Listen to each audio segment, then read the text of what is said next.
Good morning, everybody. Welcome to another Daily Market Report brought to you by Mike Bjork. Today is Hump Day. It's Wednesday, December 4th. Hope you guys having a great morning so far today.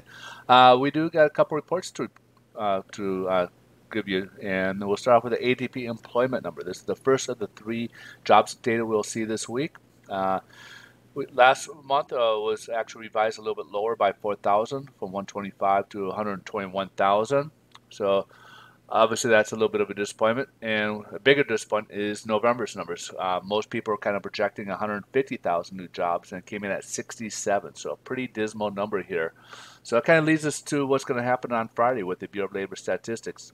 They don't always uh, coincide, but with everything else kind of going on right now, it seems like that might come in under. And the whisper numbers or the forecast for Friday's numbers, 180,000 new jobs created. So again, we'll kind of wait and see. I think we'll see maybe the improvement maybe in December, but I don't know if we're going to see that in this coming job numbers or not.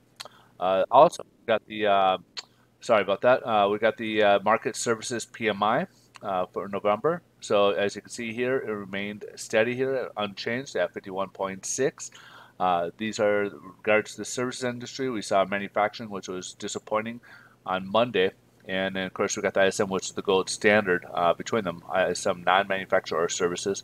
And we see that dip a little bit at 54.7% from previous reporting in October. Forecast remained unchanged, but it did dip a little bit down to 53.9.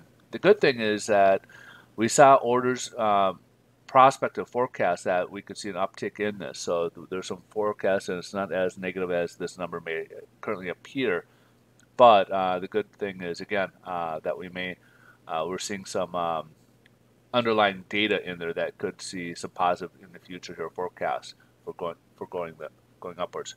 The stock market is currently up right now, and even though the ADP came in very poor and normally would probably bring us down, there's a Bloomberg report which is kind of superseding that, and and basically saying that the U.S. and China are closer to an agreement. We may be at least to a point where they may roll back the tariffs that were due December 15th.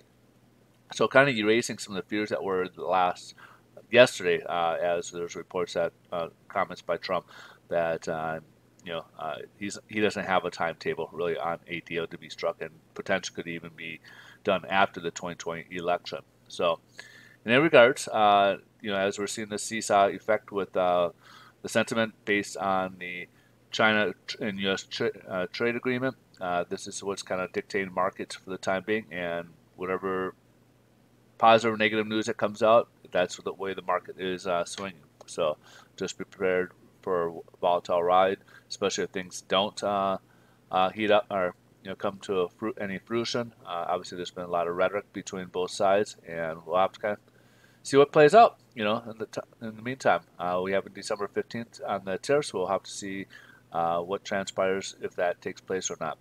So meanwhile, on the bond market, we did pull out from our highs yesterday. We were all the way up to like 42 basis points up. We ended up closing up 25 basis points below the Fibonacci level, but still above the floor of support, or now a floor of support. We're getting this star effect, so it's kind of this uncertainty here of where we're at. So right now we're down about 8 basis points. So based on the pullback yesterday and today, I would say yes, pricing is a little bit worse from where we started the morning or where we were yesterday morning. But again, still in a decent range here. We're kind of this, again, no man's land and trying to decide which way to go on this. So, and yields are trying to fight its way back up above the 50-day moving average, and then you can see it's kind of touching the 100-day moving average as well and trying to fight its way up. It's right up about 1.77 right now, and just below the, again, the 100-day moving average right now. All right, so that's pretty much a wrap. Again, rates a little bit worse today because of the pullback yesterday, and then the positive sentiment on stocks today is kind of taking the investment dollars away from mortgage-backed securities. So rates are kind of have a slight worse pricing today as a result. But if you guys are looking to buy or refinance in California, I'd love to hear from you guys.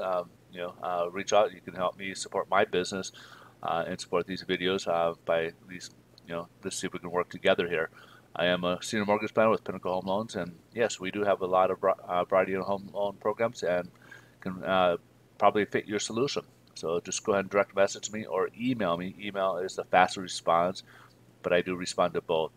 You guys have a great rest of your day. Thanks so much for watching, and we will catch you tomorrow. Bye-bye.